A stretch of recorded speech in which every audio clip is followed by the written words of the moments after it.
I am so excited to be here with Laura Gale and talk about how to leave a legacy with your book.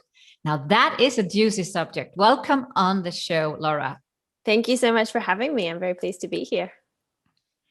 We have had several episodes around book writing. I guess it's an endless topic, really. And so many entrepreneurs want to write their book, but they don't do it. And you have a different angle to it. You say that a book, that maybe everyone needs to write a book to leave their legacy. It's a very powerful way to do it, that's for sure. It definitely takes a lot of time and energy, but I think if you've got something important to say, there's not really a better way to get it out there. Hmm. Before we get into that, how come you do what you do? Where does it, how does someone become a ghostwriter or a writing coach? Well, I studied writing and publishing. I worked in a publishing house for several years. I've always been really into books. I've loved reading my whole life. And so it's a very natural fit for me. I think when you are very curious and sort of get frustrated with doing the same things over and over again, becoming a writer is a really exciting option because every project is different. Every person that you work with is different.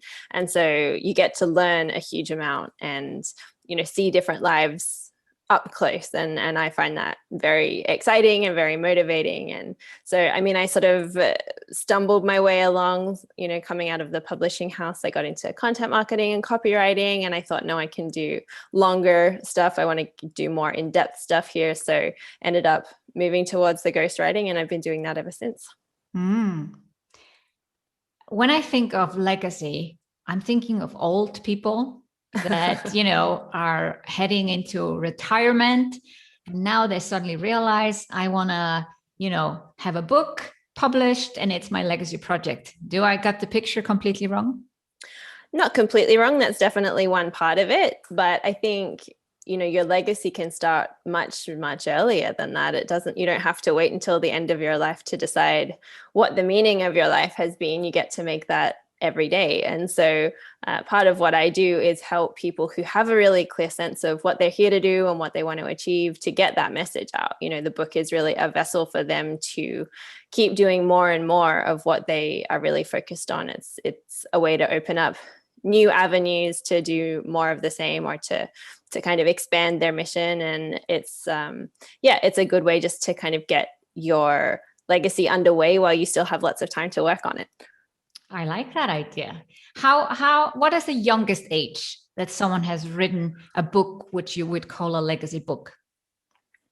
Actually, I'm working on a book at the moment with a man who's 38. So, oh no, actually, I've done one younger than that. She was 29.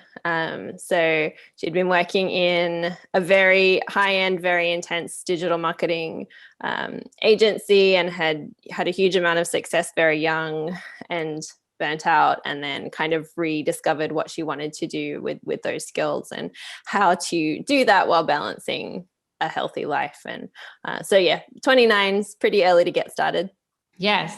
So explain to me the difference between such a project, if you really feel like, hey, I've got a mission, I've got a purpose in my life. How is this book different from any other book, let's say nonfiction book that an entrepreneur would want to write or have written for them? So the purpose of these books is very much to connect with your audience. It's really a way to sit down with them over several hours, which is not an opportunity that many of us get with our customers very often. And so when you've written a book and it's very much about your story and what drives you, people spend several hours reading that and really get a sense of who you are. They get to trust you and understand what you're about and see themselves as part of your world. And so when the time comes for them to take a next step to get involved with you, there's already that know, like, trust factor that we talk about so often in marketing. And so, it's really, I think, one of the most effective ways to build a really long lasting connection with the people that are going to help you do this work. Mm. But what about the ingredients of the book? Like, what is the difference between just writing a book about, let's say, my subject matter versus actually something that leaves a bigger legacy? So I think books that are just about your subject matter are very important. There's always going to be a place for those.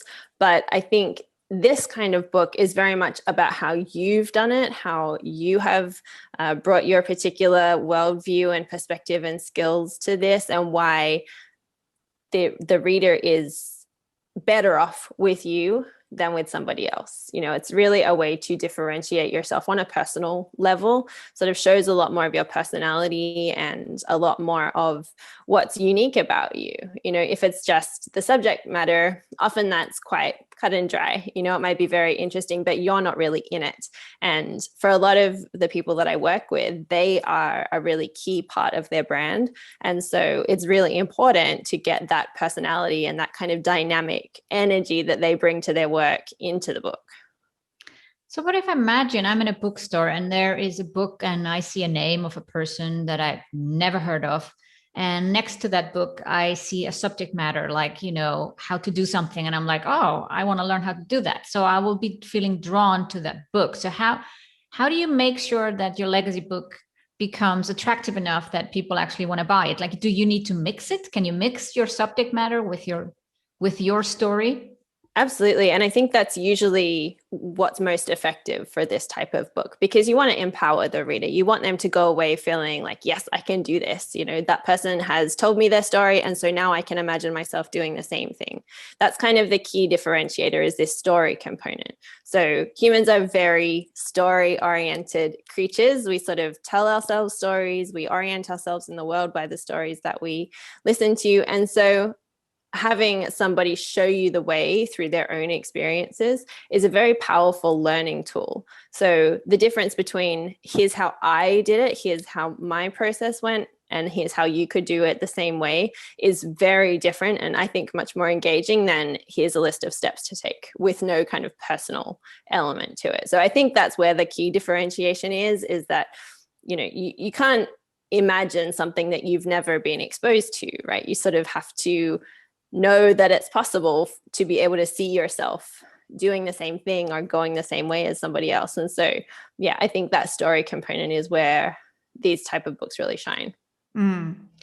I've read several of, let's say, books that are maybe the first book an entrepreneur publishes, and they seem to weave their story in with their clients' successes somehow. They mix them together so they don't just make it about themselves and what they have achieved and teaching you some steps. So there seems to be taking the community or the audience you already have with you.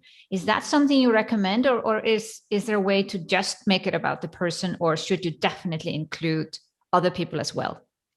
My preference is always to include other people, just because I tend to believe that most of us don't succeed in a vacuum. There are always other people that have been involved. And so it's a lot more honest to tell the story involving those people, even if you have helped those people. And, you know, those are the stories that you're telling. It's important evidence to show that you're a legitimate, you know, person for the reader to follow.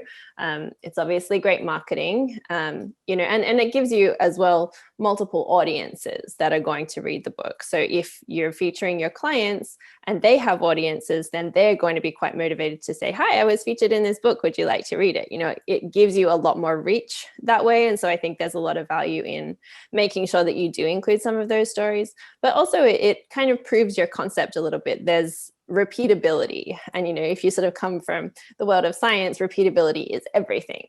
And, you know, I think we are very biased towards evidence and data. We want facts, you know, in our very kind of modern world. And so to be able to show that you've done something over and over and that you've gotten great results every time, I think that's very powerful. So you would recommend you have some other people in the story, maybe people that have helped you along the way, maybe not just your clients or your community. But what about if you write that book early on in your career and then you feel like 5 years later, you have something more to say to your legacy? Can you write 2 legacy books? Of course. Of course. I mean, it's your story, right? You get to do what you want with it.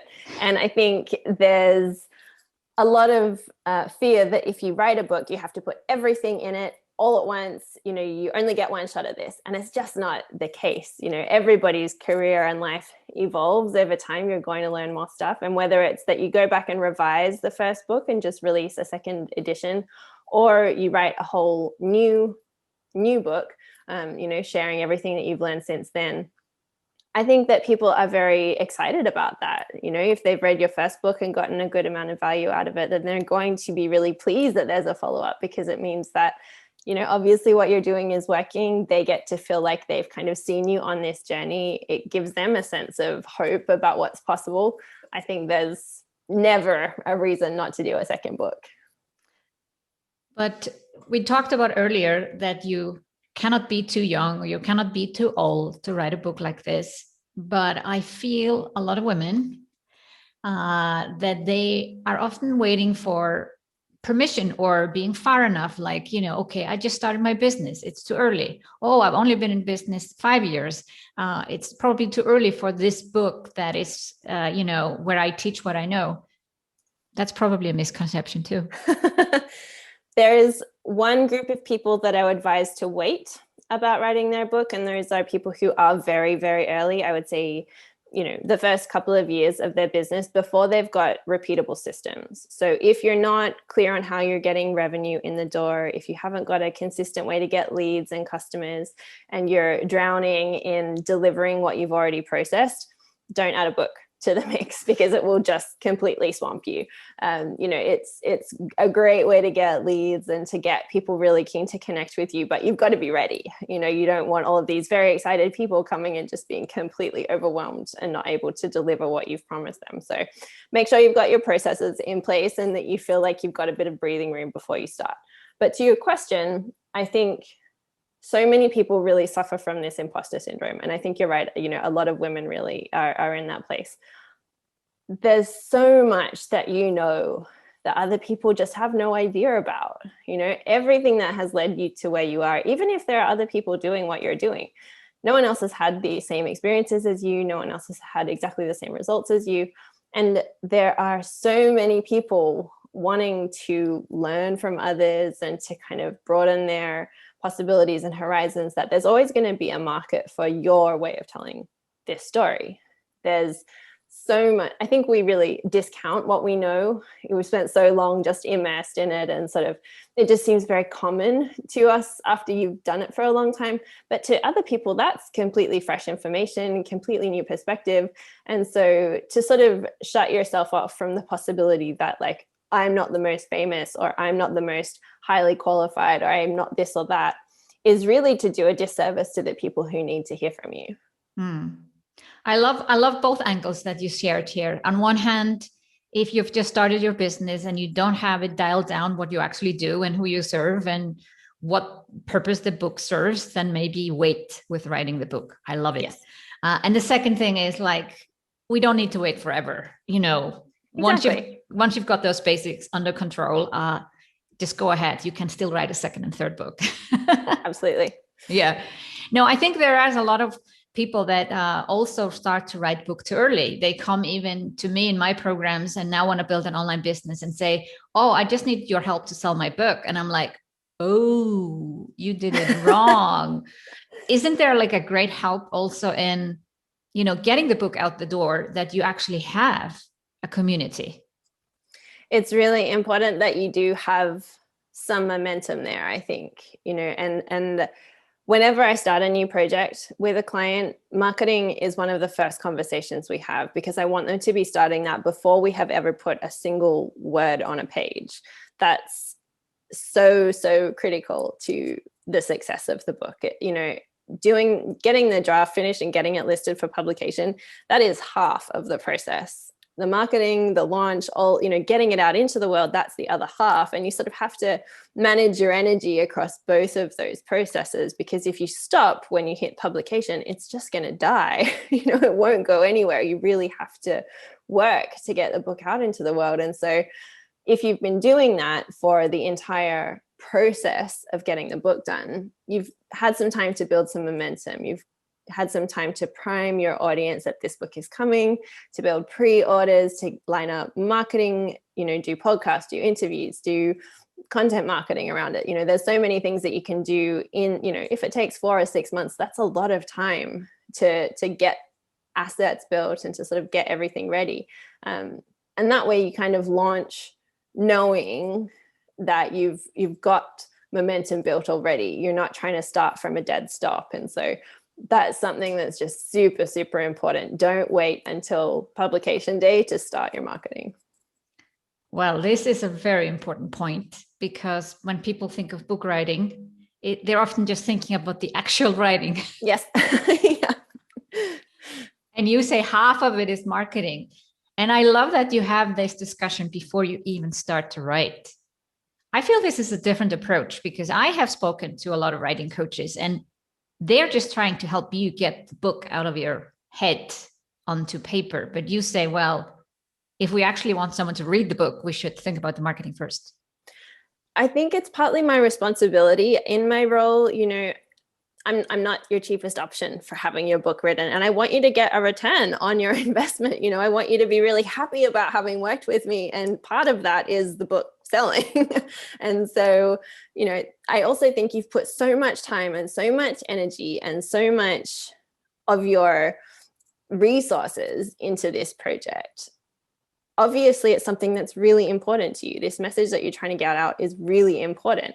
And for it to just disappear is just so sad to me. I think so many amazing books have gone completely unnoticed because the author didn't know that it's not just going to sell itself. And being such a lover of books and being in the entrepreneurial world, I just think there's so much information that we're missing. And that's such a shame. I think there's so many problems that can be solved by these little pockets of knowledge that are sort of all over the place. And so I want those books to get their moment in the sun. Yeah. I read somewhere that most books sell less than 500 copies. Isn't that devastating? That's horrible for all that work of writing the book, and then almost nobody reads it. Right. I mean, a typical business book might sell 2,000 if the author put some effort into the promotion. But I just think don't get me wrong, 2,000 people reading your message, those are individual people. That's a lot of potential coverage and exposure and everything. It's not a zero number. But I do think there's, so many people who are literate and reading and seeking knowledge, that to stop at that point is to do yourself and the community at large a disservice. I have participated in several book launches, as someone who is helping someone else promote. It's actually quite easy to get people to help you. Like currently on my table are 3 books that I need to read in the next week, I think, because I've promised to support people. So even if it's people that sell the same services as me, it's actually a lot easier to get someone to help you. So I think this is also a missed opportunity. Like I don't remember or recall several years ago that I had so many books to read because I was helping someone promote. I think it's a more, something people do more of now. But I also, for someone who's doing their first book, this is something that people need to really, really consider. Your personal network is just such an asset for promoting your book. Anytime we get to launch, I always tell the author, email everybody you know by hand. Don't send a mass email. Invite each person who has an audience to read it, to share it, provide them with whatever they need, but do it personally, because this book is important to you. And, people get pitched all the time on sharing stuff and whatever. You want it to make them feel like it's something really important to them and it's going to be really beneficial to their audience. And if you put just a little bit more time and care into that approach, people are going to be very excited to support you. It's great content for them. It's an easy sell, right? Like a book is not a massively high price point item. It's easy. And so I think, while it's a bit tedious and a little bit labor intensive, having that personal connection with people opens up a whole dialogue where ideas start to come in, and maybe there's a joint venture hidden in there, and maybe there's an affiliate deal over there. And, there's lots of little things that come up in these personal conversations that you would just miss if you just sort of blanket email everybody. I've also seen the importance of having someone basically read your book ahead of time, and then you can have a forward, and then you also have all these snippets, have you relatively known people. How important that is in the marketing piece? Well, going back to what you were saying previously about standing in a bookstore and comparing a how-to book to somebody's story, but you don't know who they are. If that personal story has the foreword from somebody whose name you recognize, that's going to help you pick that book up. And it's also, even if you don't recognize all of the names on the cover, other people have read this book. You're not the first one. You know, it's not such a risk because other people have obviously looked at this and thought, yes, I'm willing to put my name on that. So I think it's a great credibility marker. It's not a deal breaker if you don't have those, but I think it is ideal if you can get them. Mm. So for someone listening and thinking like, okay, I'm going to get started. What's the next step? Should they start to, book a meeting with someone like you, or should they start to write? You said before we start with the marketing. So how do they start? I think the most important thing is to understand what your intent for this book is. What's the strategic purpose of the book? How is it going to fit into the existing ecosystem of your marketing? And what do you want the reader to go away with? Who is the reader? All of these questions that we ask at the beginning of any other marketing campaign, who's the avatar? What's the purpose of the campaign? Those all need to be asked for this type of project as well. And so if you get really clear on who you're trying to reach and what you want to leave them with, what you want to have them do next, that's really critical foundational information to have. Once you've got that, it's very easy to start working backwards and say, okay, if I want them to get to that outcome, what information needs to be in the book, which stories need to be included, what can be left out is also very important. But you can start to build a bit of an outline or a skeleton of the material so that if you want to start writing, you're not staring at a blank page wondering where to go. Or if you do want to work with somebody like me, you can go to them and say, here's a very clear idea of what I want to do. And you don't have the false starts and the kind of misunderstandings and the dithering around at the start of the project that can really suck the momentum out of it. So I think having those kind of strategic marketing questions answered and a little bit of a sense of where you want the content to go is a really great start. How does one decide whether to write it yourself or hire someone like yourself as a ghostwriter? I think that really comes down to what your day-to-day like and what your skill set is like. So if you are the CEO of a big company and you have lots of employees and you're in meetings all day, probably writing your own book is not the best use of your time. You're hiring somebody to do your taxes. It's kind of the same thing, right? It's a very specialized skill set. The professional in that setting is going to know a whole bunch of stuff that you don't know, going to be able to do it a lot faster and much more efficiently. So I think when you're very busy and when you are wearing lots of hats, probably it's a great idea to have somebody help you. If you are already a writer, if you love writing and you're comfortable in that mode, then I think, it's great to do it yourself. It's a really satisfying process to have gone through the process of writing your own book. But as I say, writing is a really specialized skill set, and people kind of think, well, I speak the language and I know how to type, so how hard can it be? But it's, a very specific way of thinking and way of working. And so because this book is going to be a representative of you out in the world, you want the vision you have for it in your mind to kind of match the end reality. And sometimes the best way to get that is to have a professional help you. It feels, whether you have someone write it for you or write it yourself, it feels like it's also a therapeutic process. Very true. Yes. I talk a lot about writing as therapy, and every project has a component of this because business is hard and entrepreneurship is hard, and you have struggled to get to where you've been, and things have happened along the way that are outside of your control and that maybe derailed you or took you much faster than you were planning to go. There's so many things that happen along the way, and we often don't have time to process that stuff in real time. And so when you have a space to sit down with somebody and start to sort of reflect on things, a lot of that stuff does kind of come up to the surface, and you sort of think like, oh, wow, that's really important, actually. Yeah. Well, I want to write my book. I haven't written it yet. It's embarrassing. I can be embarrassed here on my own podcast. I've said for years that I will write it, and I always find excuses. So one day I will make it happen, and I feel I should write it myself, but as you say, I'm quite busy. So who knows? Maybe I'll go with a ghostwriter, but at least we know more now. And I definitely would like to write a book that leaves a legacy. Laura, it's been wonderful to chat to you today. We know a lot more how to do this now. And we'll link to your services in the show notes if someone wants to hire you and get your help to write their legacy book. Fabulous. Thank you so much. This has been lovely.